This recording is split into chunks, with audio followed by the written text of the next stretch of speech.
Good evening, folks. I'm doing a video today on setting boundaries. And my setting boundaries, I've broken it down into three components. And part of the component one is what is okay and what's not okay. Part two, create this positive framework in your life by setting boundaries. And the third one is that it creates this positive energy.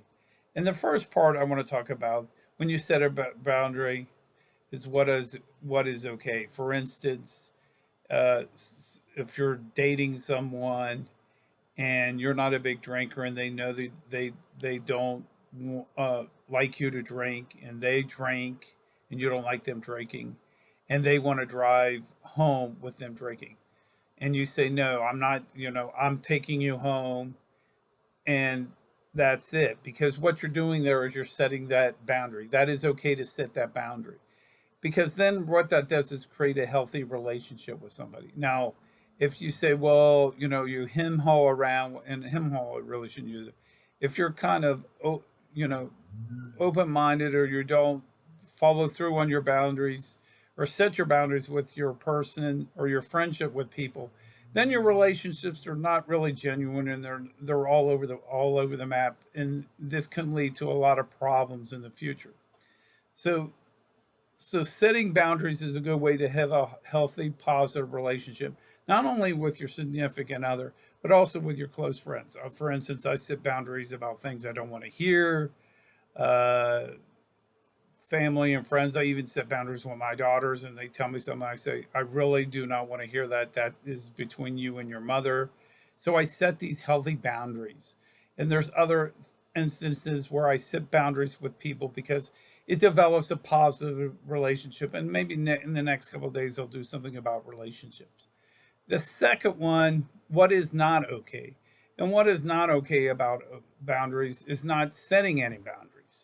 If, for instance, I was using the one about your significant other is drinking alcohol and you let them drive home, this could be a situation where you're letting things be open, because then you're going down what I call that slippery slope, and then it's like they might say, and you're dating this person for a while, and it might be say you're in a dating game, and this person says they want to date other people. Setting the example, setting the boundaries. Okay, if you're going to date other people, we really shouldn't date. We shouldn't be exclusive, and then you set those boundaries. If you don't set those boundaries, they set up not what is a healthy relationship with people. So you have to follow through on your values and your morals, what are important to you, and then you can't.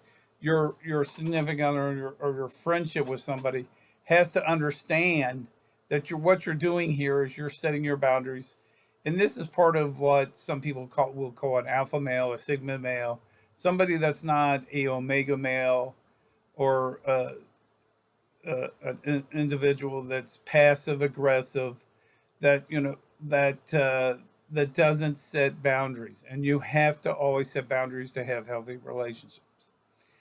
The second point that I like to make about this is you create this positive framework in your day and your life.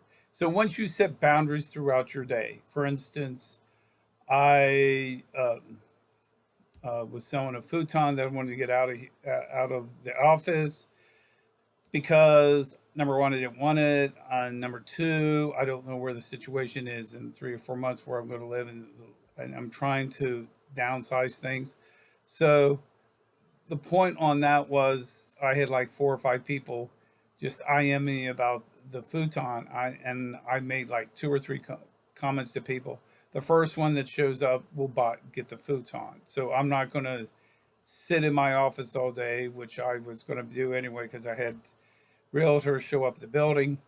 So the goal was that I set those boundaries up, so that I can keep this positive framework in my mind. Because if I say, well, no, I'll wait for this person, why? You never know. Because the point is, because you're setting up positive framework does not necessarily mean that other person's setting a positive framework as well.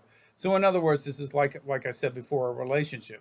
So if you're setting up positive boundaries, and they're not setting up positive boundaries, there's going to be this conflict between the two of you. So you need to be able to set up these boundaries, but part of those boundaries is communication. But there again, this is part of the issue with that, you know, in any type of relation, whether it's your significant other, a dating relationship, friend relationship, you have to constantly set up boundaries.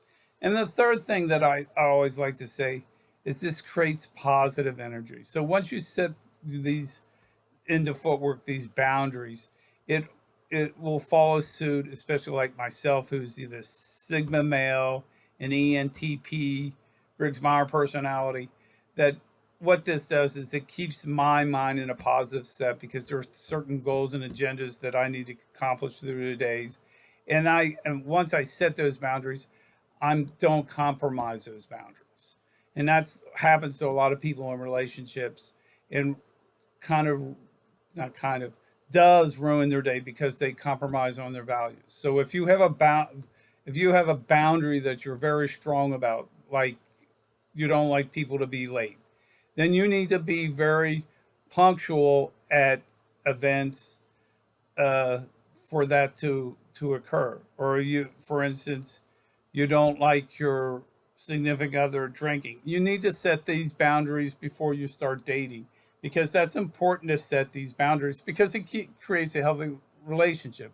These are items that I've learned through my own life, but it's also items I've learned through reading about things and learning as a psychologist.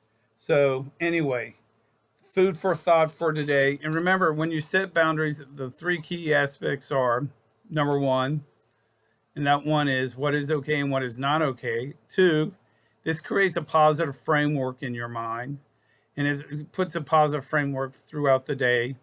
And number three, it creates this positive energy so that you don't take on more emphasis on issues that you need to do anyway, because this can throw your mojo, what I call your mojo or your positive energy off for the day. Anyway, please hit the like and subscribe button. I'm trying to get I have a ton of people I need to really reach out to get these messages out. Please share these with friends, family, or whatever. Also, the book is out. Don't buy this lottery ticket. That just came out last month. It's available on Amazon. The price is $4.99. And anyway, I wanted to thank you for the time. And please like and subscribe. The book, Don't Buy the Lottery Ticket, is available online. Thanks. And have a great day, folks. Talk to you soon. Bye.